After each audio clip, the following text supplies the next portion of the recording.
So Joe, last month you told, you picked up something at a ham fest.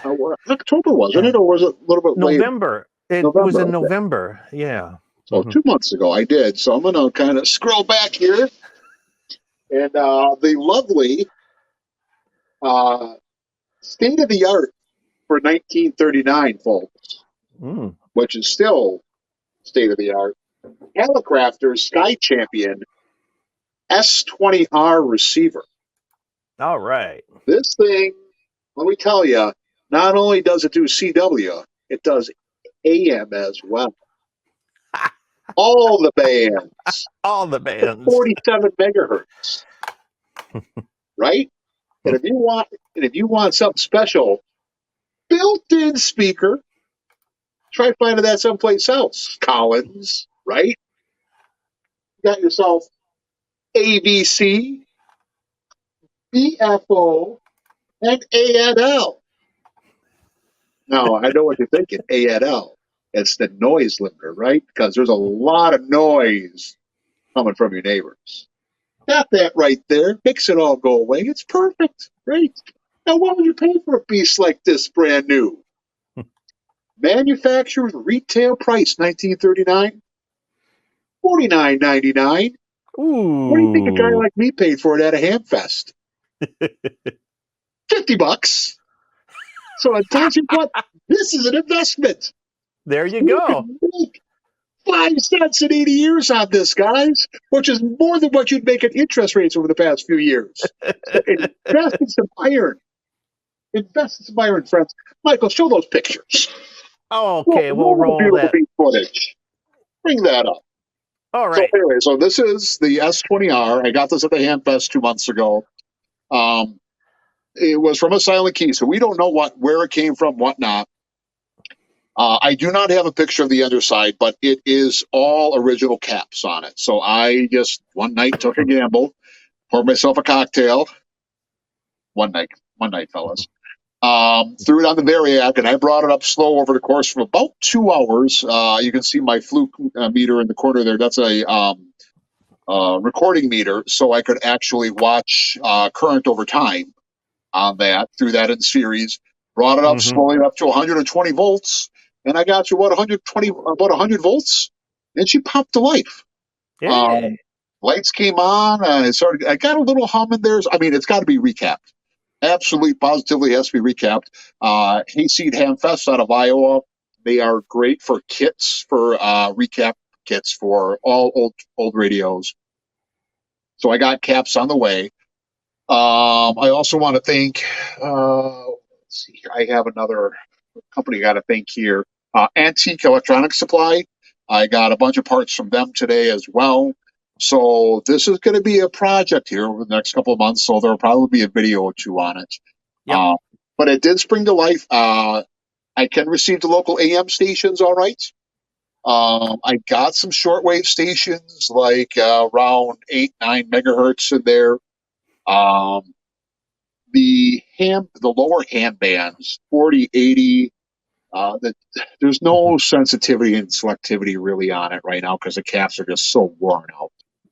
So really got to be recapped before I can use it in the ham bands. I did get WWV on it for a little while. I did hear a little FT8 on it for a while.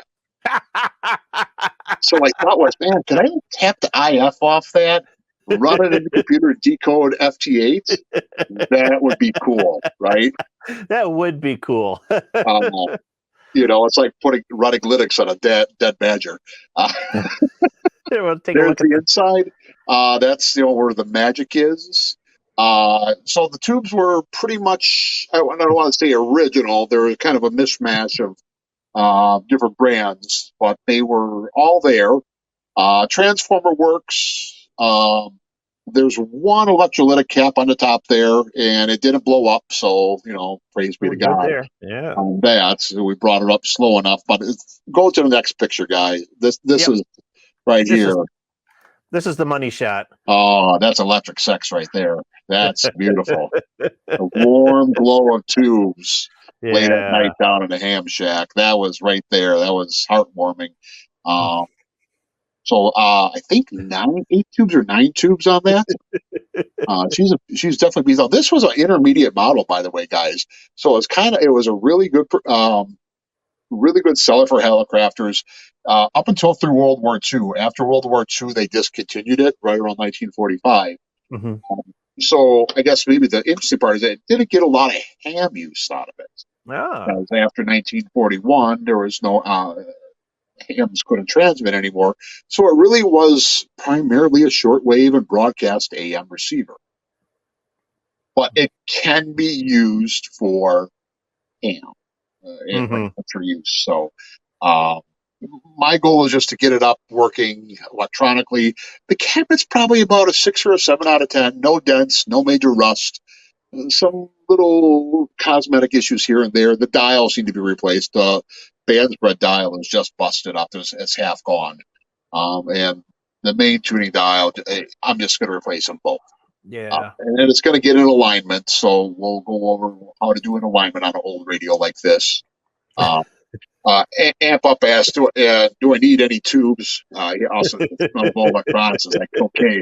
I love the smell of napalm in the morning, my friend. Mm. Oh yeah. When she first warmed up, there was a good like just whiff it in. Just take a good whiff, because the dust is kind of burning off it, right? Yep. Those caps reformed, they held. Praise be to God. There's a little hum in the back, so there's one of the audio circuit that's just about ready to go. Probably a wax cap or something. It doesn't sound like a power supply. Yeah.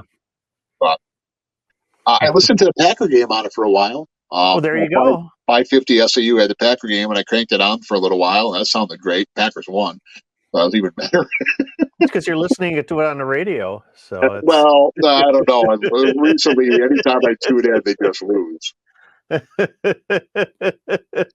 And full disclosure, I did replace the power cord. The power cord was just cracked and nasty. It was non-grounded, non-polarized. So the chassis is properly bonded now. It's not a hot chassis designed too. So this one is safe to touch. But that's the S-20R. I'm pretty excited for it. So we're going to see more as you move along here. Hopefully, you're going to give us some updates. So yes, yeah. So I think the first thing I'm going to show is today I got some perf board right here, like that. This is from Electro Cookie. Yep. Okay. So this is my perf board. I can't really tell too well on the screen, but in groups of 3, they're tied together. So it's almost like a breadboard. But the neat thing about this, look at that. Ooh, snaps apart. They snap apart. So on a little, like a 2x2 square here, I'm going to make what's called a RMA dummy antenna. Okay. So an RMA dummy antenna, the RMA is the Radio Manufacturing Association. So if you look at any radio, their manual from the 30s, 40s, 50s, so on and so forth, and their alignment instructions, part of the RF alignment is that you have to inject a signal at the antenna, but you need a RMA dummy antenna between the signal generator and the antenna input. And the reason for that is that the signal generator's impedance is much lower than what the impedance of an antenna would be at the time or in operation. So in order not to have that load change and to keep it within the same, not affect the resonant antenna or what resonance would be if they had an antenna up there, you have to have one of these dummy antennas. So we're going to make one on here. We're going to get the soldering iron out. It's a real easy project. Yeah, in fact, we got it up on the screen right now. So yep, I see it. That's actually the page I was gonna send to you. Or is that off my screen? No, it's okay. No, it's. I just Googled it quick. So there you go. That's what I did 30 minutes ago. But there you go. So we're gonna put that into play. We're gonna get that tuned up, and we're gonna have a good time with it. All right. This is gonna be like a regular feature now, I think. So. Well, if it's a regular feature, that means we're getting real expensive because that means things keep breaking. This was going to be a mini series, please. A mini series, like Lonesome Dove. Chris was shopping at a thrift store and he came around a radio model that was in a Christmas story. It was in bad shape. So it's a lot of them there. The wood veneer is always peeling off of them. And if they were ever stored in a basement, then they just start to bubble in that. And that's the problem. I have an old Philco console model down here, and I got it from a friend, and I got this like 5-6 years ago. That was going to be my first restoration project. I never got to it. It's still sitting down here. So I think once I get this up and running, I think I got to get back to that one and get that done. But I mean, I want to think, BAMA, the Boat Anchor Manual Archives, BAMA.net, BAMA.edit. Just look up BAMA manuals, and they have manuals for just about every radio ever made, going all the way back to the 30s. And a lot of people have actually gone through and rewritten these manuals, cleaned them up, annotated them. So there's a boatload of boat anchor information out there. You guys want to get into this kind of stuff. It is really rewarding. And you don't have to be an electrical guru to do some of this stuff. And you don't need a lot of the high-tech equipment that you would do for a radio nowadays. No. A simple multimeter, a cheap, old-fashioned single generator, a soldering iron, a few other little things, and you can go ahead and start working on these yourself. I mean, people used to fix these by themselves back in the 30s and 40s. So you don't need a spectrum analyzer or a service monitor or a 8-digit multimeter or anything like that. No, it's back when back in the day when we were working in the camera store, we call those old cameras, full of cuckoo clock technology. So exactly. Yep. It's all simple stuff. So looking forward to it. It's just going to be a throwback. It's going to be a fun project, and I hope you guys watch. All right. And if you like that stuff, Patreon guys. There we go. Capacitors don't pay for themselves. Joe needs capacitors. I do. KB9VBR antennas are simple, effective, and affordable VHF and UHF antennas for amateur radio, MERS, public safety, and GMRS. Made in the USA with quality parts. Get yours online at jpole-antenna.com.